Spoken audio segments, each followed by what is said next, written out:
सयाती थे, उन्होंने अंगिरा गोत्र के ऋषियों को दूसरे दिन का कर्म बताया।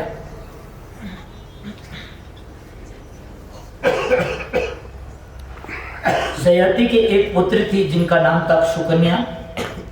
वो अपनी सखियों के साथ में वन में गई। वहां पर उसने ज्योति, एक बिंब देखी और दो ज्योतियां निकल रही देखी। तो वहां चवन ऋषि तब तपस्या कर रहे थे। उनके ऊपर मिट्टी का ढेर आ गया और वहां ज्योति थी। तो वहां खेत कूद के अंदर वहां पर सुकन्या ने वहां पर तिनके से उनको बीन लिया, खून की धारा ने। जब वहां पर चवन ऋषि का अपराध किया तो सयाती राजा के जो सैनिक थे उनके मलमूत्र बंद हो गया। जब मलमूत्र उनके बंद हो गए तो राजा को पता चला हो ना हो चवन ऋषि का अपराध हुआ। अपनी पुत्री से कहा तो पुत्री ने स्वीकार किया। तो वहां पर सयाती ने अपनी पुत्री को वहां पर चवन ऋषि जो क्रोधी तपस्वी वृद्ध हैं उनके साथ में उनका विवाह करवा दिया।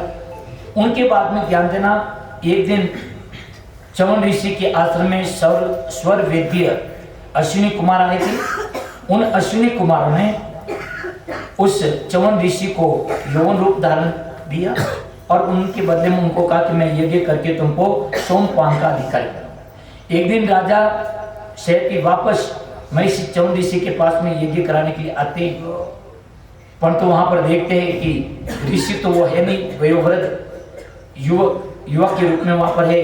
उनकी पुत्री को उनके पास में लेकर के कहा कि मेरी पुत्री ने ये परपुरुष के साथ में कैसे बैठे हैं, क्रोधित होते हैं। तो वहां पर सारी बात बताते कि ये अश्विनी कुमार के द्वारा चवन ऋषि को युवा अवस्था प्राप्त हुई और ये और कोई नहीं है, मेरे पति है।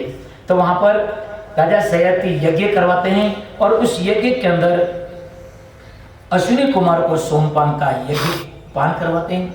इतने में इंद्र वहां आता है, क्योंकि वो अधिकारी नहीं सोमपान के, अश्विनी कुमार। इतने में इंद्र वहां पर आता है उनको मारने के लिए।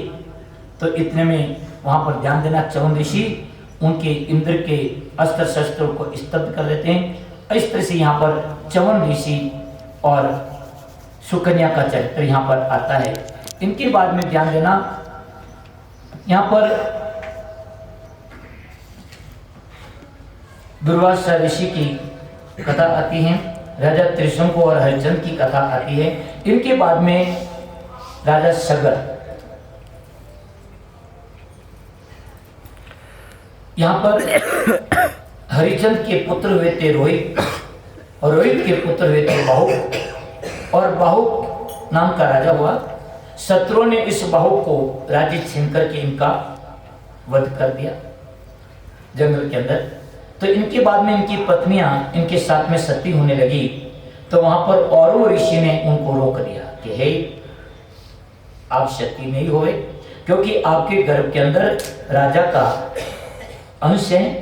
तो उन्होंने रोक। इधर जब दूसरी रानी को पता चला कि इनके गर्भ हैं, राजा का अंश है, तो दूसरी रानी ने उस रानी को वहां पर विष दे दिया था। परंतु भगवान की ऐसी कृपा हुई कि वो बालक मरा नहीं। वो विष के साथ में, विष कहते घर को, विष कहते घर को, वो घर के से मन विष के से जन्मा, इसलिए उनका नाम सगर पड़ गया। सब मने सात और घर मने विष, विष के साथ में जन्मा, इसलिए उनका नाम सगर पड़ गया। ये राजा सगर चक्रवर्ती सम्राट बना। अपने सगर ने अपने गुरुदेव और्य को आज्ञा मान करके तालजंग, यवन, शक आदि का वध नहीं किया और उनके सब का विरूप करके छोड़ दिया। राजा सगर के दो पत्नियां थी, ध्यान देना, राजा सगर के दो पत्नियां थी, सुमति और केशनी। सुमति के 60,000 पुत्र थे, केशनी के एक पुत्र था असमंत।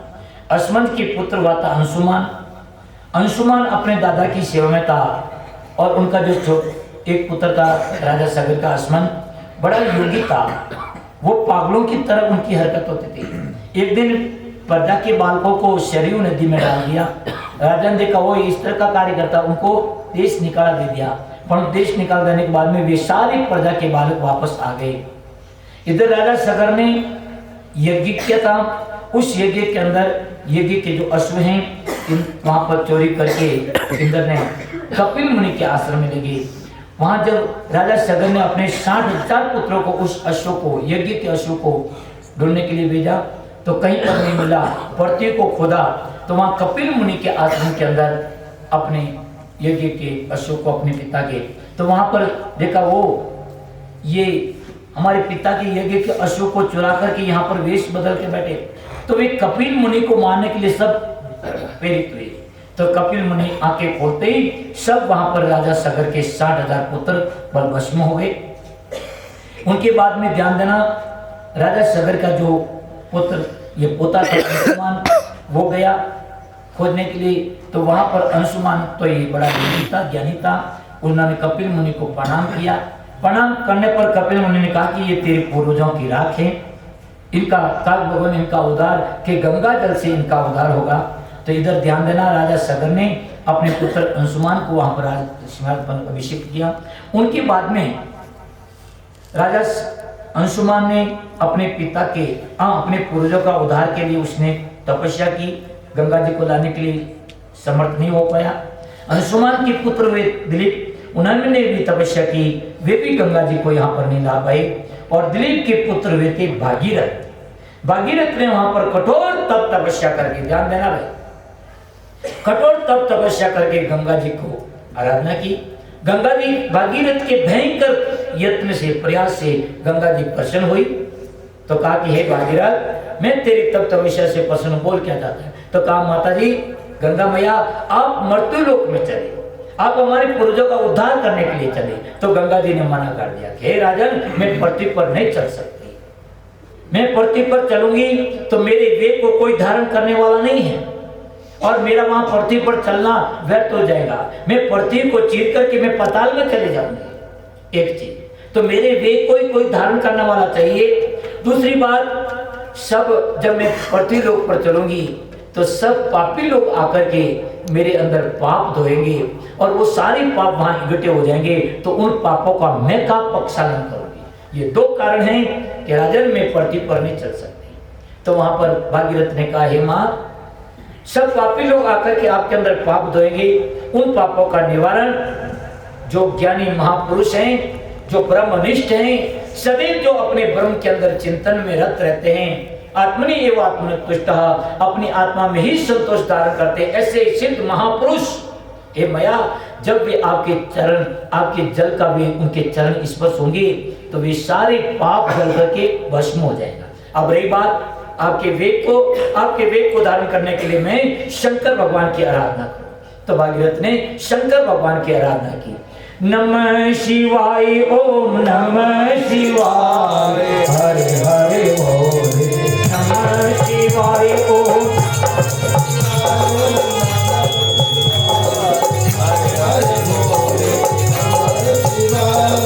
नमः शिवाय, ओम नमः शिवाय, हरे हरे बोले, नमः शिवाय, नमः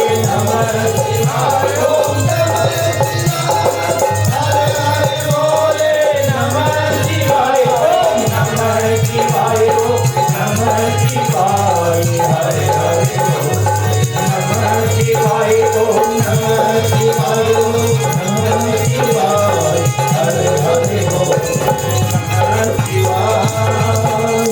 शंकर भगवान जय हो। शंकर भगवान भागीरथ की आराधना से प्रसन्न हुए। बोल भागीरथ, क्या बात है, मैं तेरी तपस्या आराधना से प्रसन्न। भगवान, मैं अपने पूर्वजों का उद्धार करने के लिए गंगा की तपस्या की, गंगा प्रसन्न हुई, परंतु वो कहते कि मैं पृथ्वी लोक पर नहीं चल सकती, मेरे वेद को कोई धारण करने वाला नहीं। शंकर भगवान ने कहा, वो गंगा शंकर भगवान ने कहा कि हे भागीरथ, गंगा को कहे अपने वेद से आए उस वेद को मैं धारण करूंगा।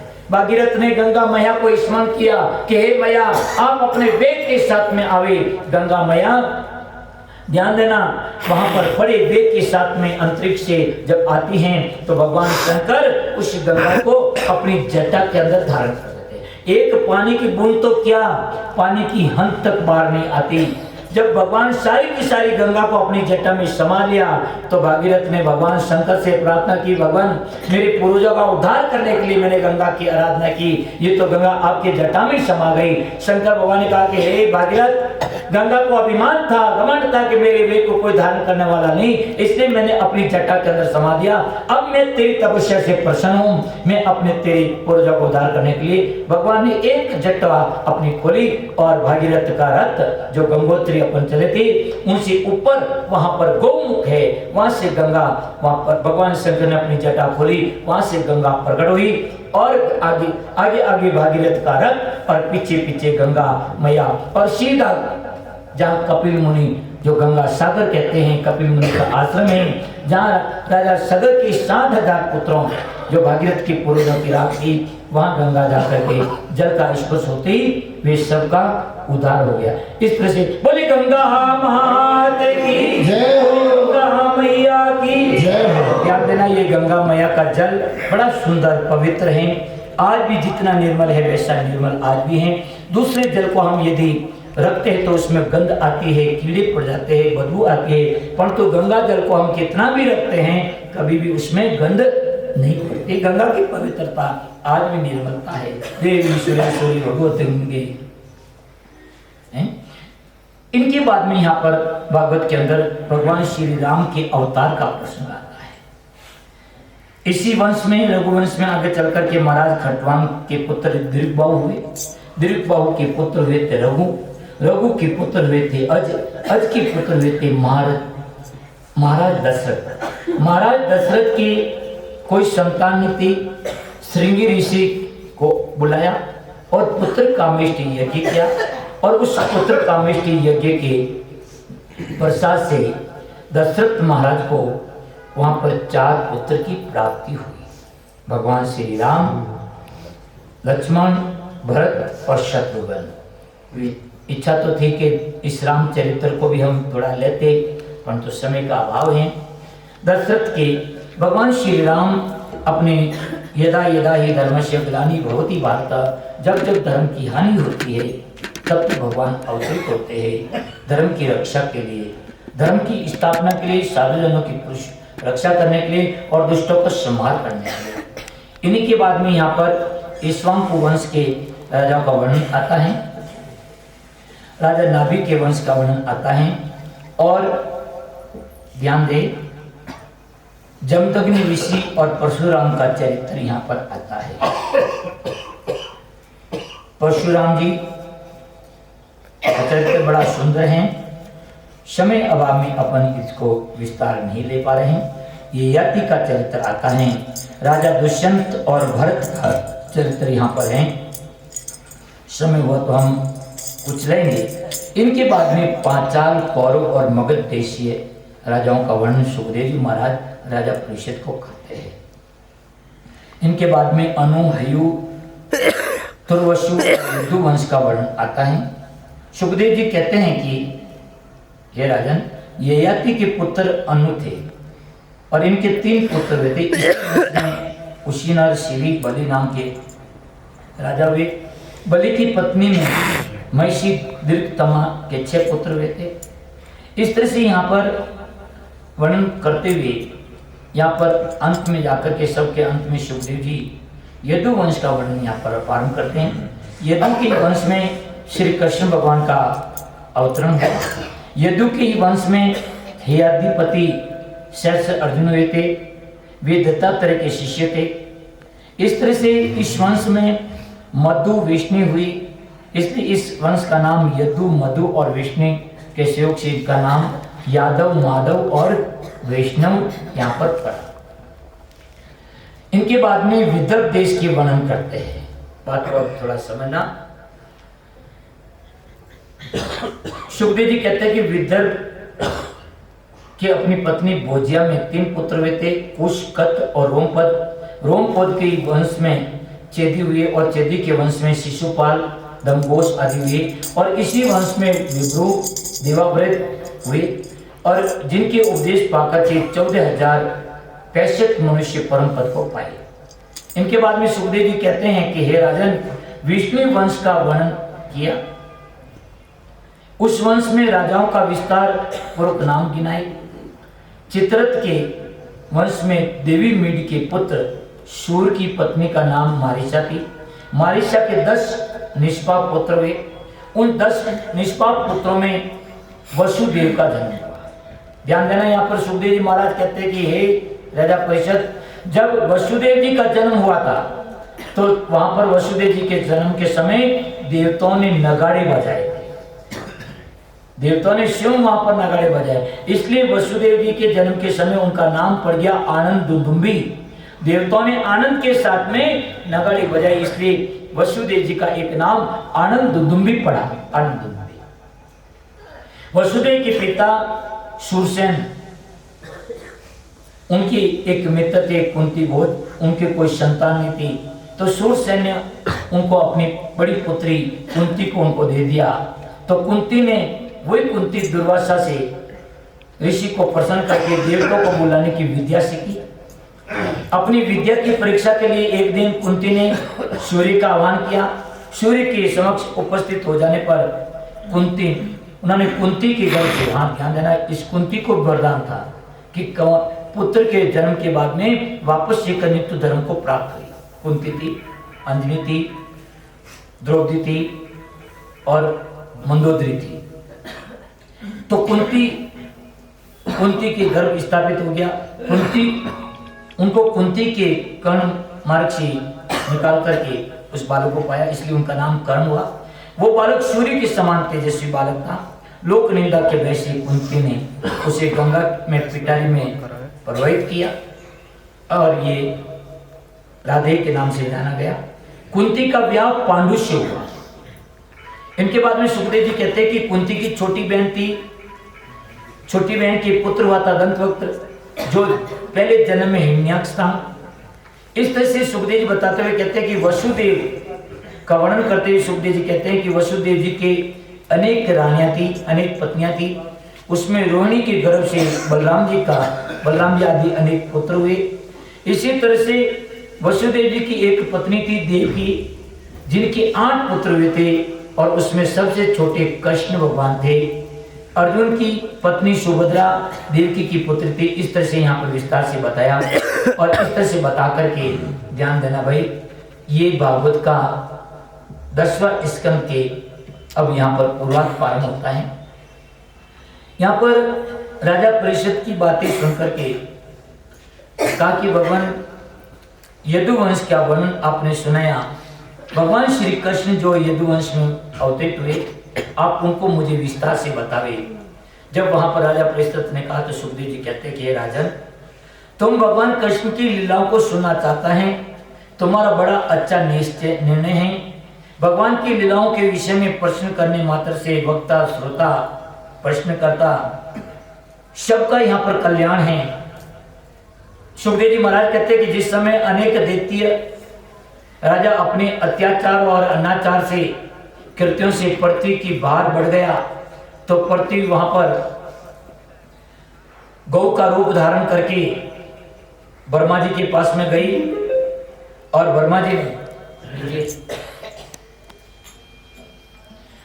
जी और सभी देवता पृथ्वी गौ माता के पास में लेकर के शीत सागर पर आए और शीत सागर पर भगवान श्री हरि का वहां पर पुरुषोक्त से वहां पर सभी देवता पृथ्वी गौ माता के रूप में ब्रह्मा जी और सभी देवता वहां पर पुरुषोक्त से भगवान की वे आराधना करते हैं।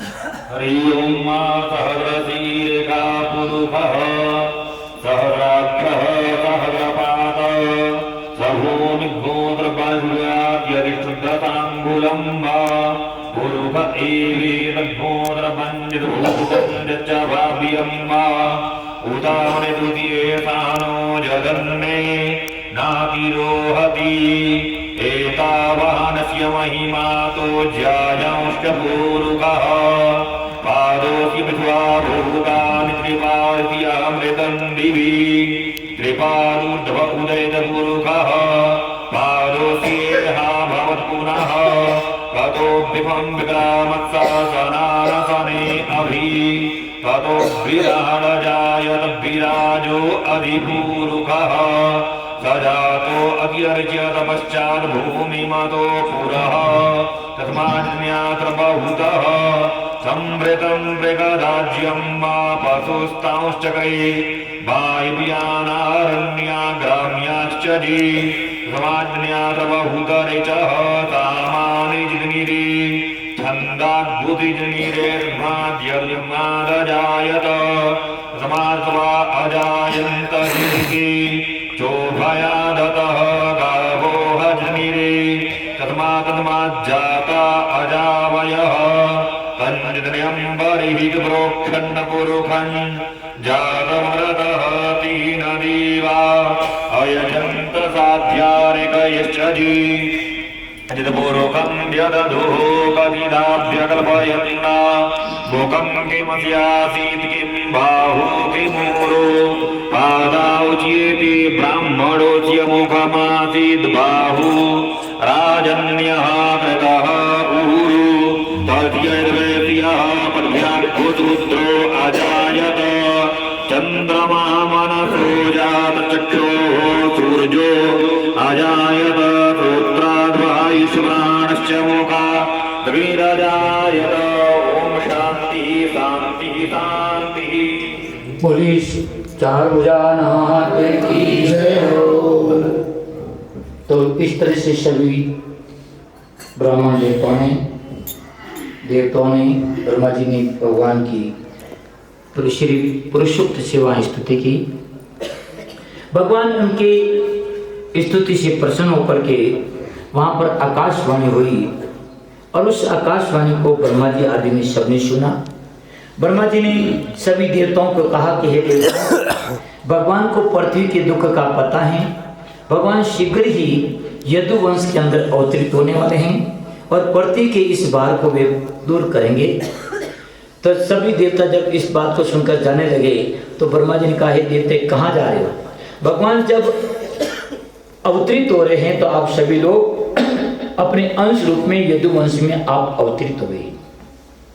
जब जब धर्म की हानि होती है, अधर्म बढ़ता है, यदा यदा से धर्मस्य ग्लानिर्भवति भारत अभ्युत्थानम् अधर्मस्य सदात्मानं सृजाम्यहम्। भगवान अवतरित होकर के साधु पुरुषों की रक्षा करते हैं, दुष्ट लोगों का संहार करते हैं और वापस धर्म की स्थापना करते हैं। वहाँ पर ब्रह्मा जी के कहने पर भगवान के अवतार से पहले सभी देवता यदुवंश के अंदर अवतरित हुए। इधर ध्यान देना,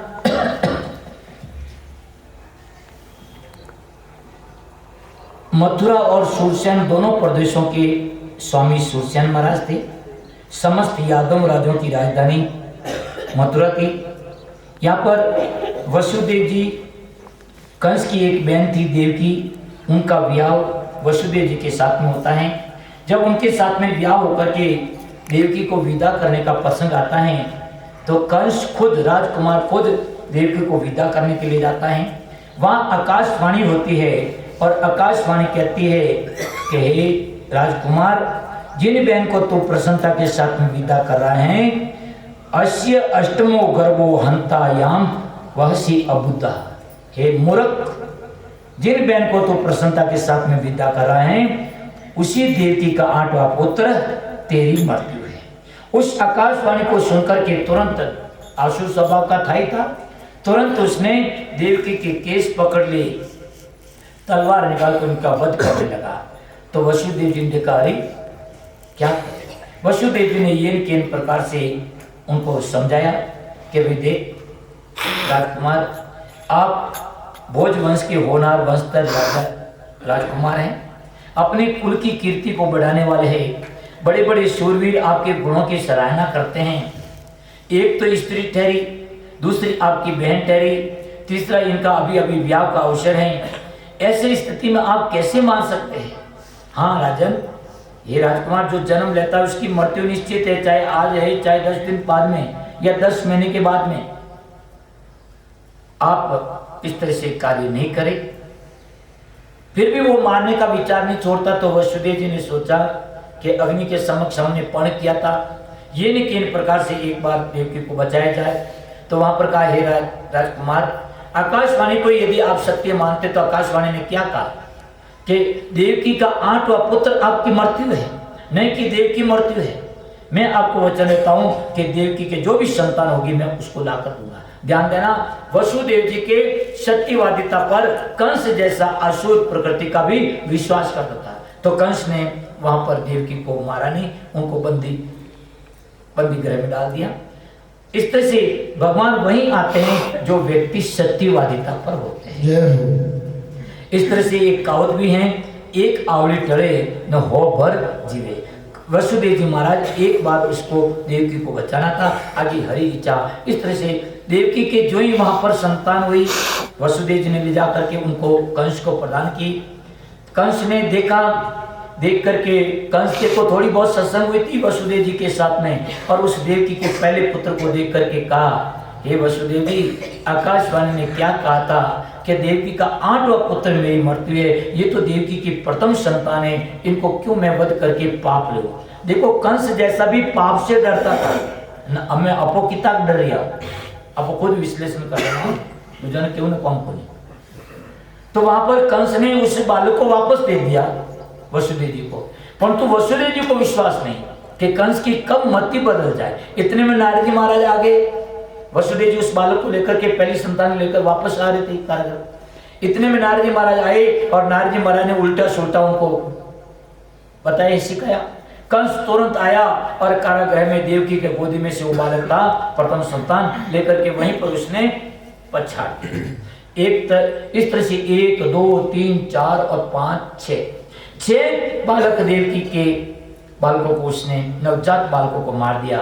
जब 7वें गर्भ में भगवान के ही अंश अवतार शेष भगवान जब आ रहे थे, तो उस समय भगवान ने अपनी योग माया को आदेश दिया कि हे योग माया, आप जाइए और देवकी के गर्भ में मेरे जो शेष अवतार का अंश है, उनको आप वसुदेव जी की जो पत्नी है रोहिणी, जो नंदगांव में नंद बाबा की यहाँ रह रही हैं, आप उनको वहां पर स्थापित करें। भगवान का आज्ञा मानकर के योग माया भगवान की परिक्रमा करके चलती हैं और देवकी के 7वें गर्भ को वो रोहिणी के गर्भ में स्थापित कर देती हैं। और वहां पर यही होता है कि देवकी का 7वां गर्भ गड़ गया। जब भगवान का देवकी के 8वें गर्भ के अवतार की जब वेला आई, सुखदेव जी महाराज कहते हैं भगवान के अवतार होने की वेला आई, उस समय रोहिणी नक्षत्र था, समस्त शुभ लक्षण प्रकट होने लगे। ध्यान देना भाई, भगवान की प्राकट्य के अंदर, यहाँ पर आज का जो भगवान के कथा का प्राकट्य है, इसके अंदर प्राकट्य का जो लाभ है, मंगल जी, प्रेम बहन जो है ना जोधपुर वाले, उनके आज जो अपने कथा का प्राकट्य है, उनके पूर्व संध्या में कल उनके पोता हुआ, उसने अपने भगवान के प्राकट्य का लाभ प्राप्त किया। तो भगवान के प्राकट्य वो आ नहीं पाई थी, कथा में उनका टिकट आदि सब बना हुआ था, परंतु उनके पिताजी का कुछ देवांश होने के कारण वो नहीं आ पाई। परंतु कल उनको खुशी का प्रसंग था, जब शाम के समय हम कमरे में थे, तो आज की कथा के भगवान के प्राकट्य के पूर्व संध्या में उनके घर उनके पोता हुआ, इसलिए उनके भगवान के प्राकट्य कल उनकी प्रसाद भी उनकी तरफ से, और आज उनके भगवान के प्राकट्य का प्रसंग भी जो है उनको लाभ मिला। और भगवान की पूजा और माला का आशीष भी इन्होंने यहाँ पर लिया, और पंचामृत से स्नान और भगवान रो भोग, ये दोनों प्रसंग हैं यहाँ पर सूर्य जी और राजेंद्र जी ने लिया। और भगवान के झूले का प्रसंग है, हमने इनको ज़्यादा कुछ रखा नहीं। भगवान के प्राकट्य का तो प्रेम का उनका 5100 रुपया है, बाकी का सब 2500 रुपया रखा। तो झूले का प्रसंग है, तो जिनकी भी इच्छा होए तो वो झूला का अपना नाम दे सकते हैं। तो भगवान की इस प्राकट्य को बोले कृष्ण भगवान की जय। तो झूले का ही एक प्रसंग बाकी है, बाकी सब अपने। और यहाँ पर फिक्स बात है 2500 रुपया उनके रखा है, कोई किसी को नाराजगी वाली बात नहीं है। थे झूला हो पक्की बात है, चलो कोई बात नहीं। नैनी भाई रही, राजेश और माता नैनी भाई हैं। तो इस तरह से भगवान की जब प्राकट्य की बात आई, तो उस समय रोहिणी नक्षत्र था, समस्त शुभ लक्षण वहां पर संपन्न थे, सुहाना प्रतीत हो रहा था। सभी नक्षत्र ग्रह तारे शांत हो गए, दिशाएं प्रसन्न हो गई। स्वच्छ आकाश में तारे जगमगाने लगे। पृथ्वी के बड़े बड़े नगर और छोटे छोटे गांव, अहिरों की बस्तियां, हीरे आदि के खाने, सब में मंगलमय होने लगा। नदियों में जल स्वच्छ हो गया। रात्रि में ही कमल वहां पर विकसित होने लगे। वन के अंदर वहां पर वृक्षों पर पत्तियों से, पुष्पों से लद गई। पक्षी कलवर करने लगे। शीतल मंद सुगंध वायु बहने लगी। कंस के अत्याचार से ब्राह्मणों की बुझी हुई अग्नि स्वतः ही वहां पर